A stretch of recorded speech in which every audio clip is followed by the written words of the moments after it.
करणार आहे. चाल वगैरे जेवढं जमवण्याचा प्रयत्न कर जमला मला तेवढंच करते, कारण जास्त मी काही त्याची जमणार नाही. मुलीला मारू नका, मुलीला मारू नका. अहो 5-6 वर्ष अगोदर मुलीचे वडील म्हणते की आमच्या मुलीला मुलगा बघा, आणि आताची परिस्थिती काय झाली की मुलीचा बाप मुलीच्या वडीला मागे आम्हाला मुलगी द्या मुलगी द्या. आणि ही वेळ कोणामुळे आली? स्त्रियांच्यामुळे. यानं काय केलं, मुलीचे लग्न करून दिले आणि हॉस्पिटलमध्ये 2 चेकअप केलं की मुलगी आहे, पहिलीच मुलगी. त्याला फार मोठं टेन्शन, त्या डिप्रेशनमध्ये जायचं लगे एकदमच मोठ्या की मुलगी होणार, पहिली मुलगी होणार, काय अपमान होणार लगे फीज वगैरे वगैरे समजा ते. त्याला फार मोठं टेन्शन येतं. दवाखान्यात जायचं, दोघं नवरा बायको की लगेच काय की आम्हाला मुलीची हत्या करायची समजा. ते उद्या नंबर लागून त्यांनी माहित नाही मला, पण आजच नाव नोंदणी करून घ्या आमच्या मुलीची याची. म्हणजे कसं आहे की उद्या आले आम्ही पैसे भरणार, लगेच मग तिकडे समजा असं त्याचा उद्देश. जायचं दोघांनी घरी जायचं, लगेच बाप शेतात जायचा आणि आई घरीच. पण आई बापाला तिची चिंता नाही, पण आईला तो विचार सतत सतावतो की माझी मुलगी कशी असेल, कशी दिसत असेल, कशी तरी असेल, कशी नेमकी असेल ती, की तिला ती उत्सुकता. आणि तिथे वाईट वाटतंय की माझं कोणी ऐकत नाही इथं, की मी जरी म्हणलं की असं करायचं नाही पण ते भाग पाडणारच आहे, कारण ती पण देणार आहे. आपण गावाकडे म्हणतो की ती समजा सासूरवासात आहे त्याचप्रमाणे. आणि सहजच आईचा असा विचार करता करता डोळा लागतो आणि ती मुलगी आईला स्वप्नामध्ये साथ घालते. तिला म्हणते की ती मुलगी काय म्हणते तुम्ही ऐका आता. सांग ना आई मला, सांग ना आई मला कोण जपणार, सांग ना आई मला कोण जपणार, तुझ्या विना जन्माशी मला कोण घालणार, अगं तुझ्या विना जन्माशी मला कोण घालणार,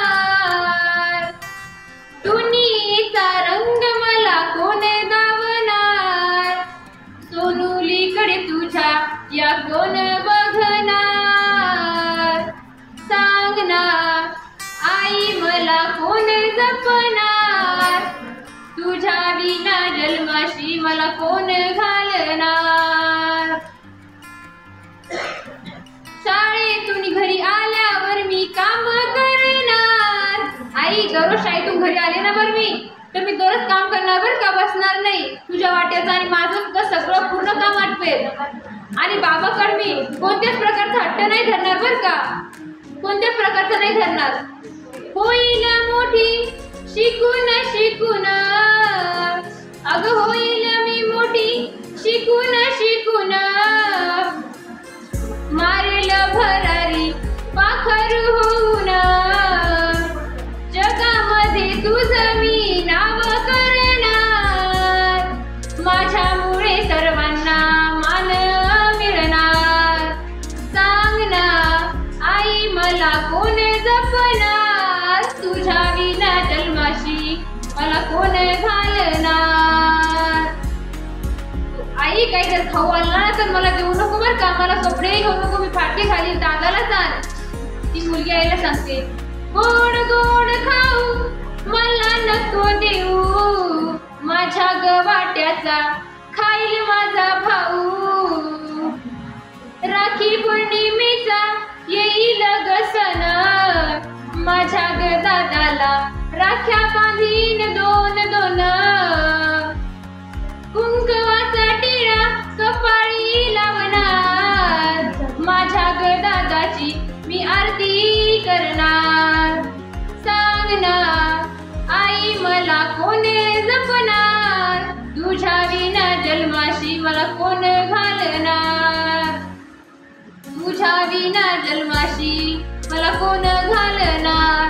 अगं आई आज मी तुझी उद्या परक्याची होईल ग, अगं आज मी तुझी उद्या परकाची होईल ग, तुझी ही चिमणी उडून जाईल ग, तुझी ही चिमणी उडून जाईल ग, होईल मी जेव्हा त्या राजाची राणी, गाळू नको आई तुझ्या डोळ्यातलं पाणी,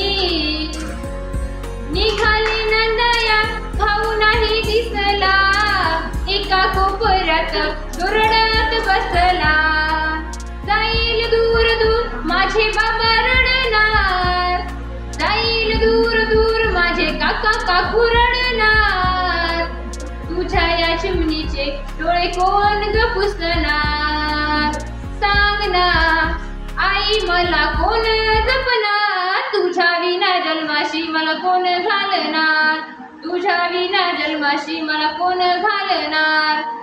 आणि आता शेवटी एवढं सांगते की आता जी परिस्थिती उद्भवलेली, जी मुलींची संख्या कमी झालेली आहे, आपण सर्व सुशिक्षित आहात, यानंतर आपण म्हणा आपण सर्व आई तर होणारच आहे समजा, तर ही चुकी कधीही करू नका. मुलगा मुलगी समानच आहे आणि कोणाचाही जीव घेण्याचा आपल्याला अजिबातही अधिकार नाही, एवढंच सांगते आणि सांगते.